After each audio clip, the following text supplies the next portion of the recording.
Hi, my name is Gerhard Schwantner and welcome to Selling Power TV. Today we have the pleasure of meeting with Dave Madsen. He's the CEO of Sandler Training. Welcome, Dave. Thanks, Gerhard. There's one thing that fascinated me about David Sandler. He came up with the Upfront Contract. Right. How does that work and why did it come about? Well, it came about because David, in his own words, wasn't a born salesperson. And he was trying to figure out, how do I survive in this world where I don't understand the rules and I wasn't brought up in a sales household? And so what he did out of self-protection is he ran into problems maybe like any other salesperson. He would show up in an hour call and he was moving, it was going well. The prospect would look at their watch 25 minutes into it and said, "Hey David, this sounds really interesting, but could you put what you said in writing because we've got a lot of fires today, we're gonna have to cut it short." And I think in sales in general, people just show up with an agenda that's not really shared with the prospect. And if you think about a conversation, and where sales is a conversation, right? That takes two different sides to kind of converse. So in essence, Sandler was looking for something that said, here's why we're here today, Gerhard. And here's how much time that we'll spend during the meeting. And then what would you like to get out of that meeting?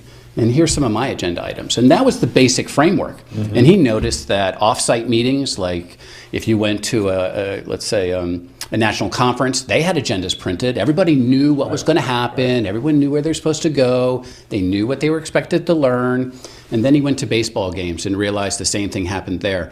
And regardless, you could go and look out there and the manager who's probably been playing for decades, they know the rules, but the umpire would call them out and say, listen, if it hits that pole and goes left, that's going to be a double. But if it goes to the right, that's going to be a home run. Right.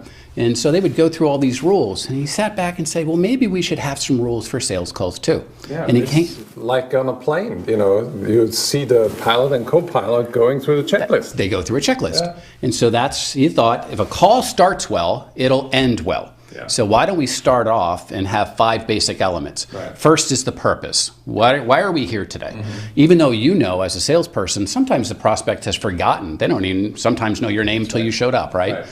The second is, how much time did we talk about on the phone or a prior meeting? And if it was 60 minutes, is it still good?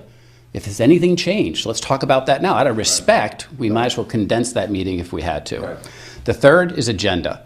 And so what would you like to make sure that I cover today? And then I'd like to tell you as a salesperson what I'd like to cover. And that way you're not surprised. Right. And then finally is the outcome.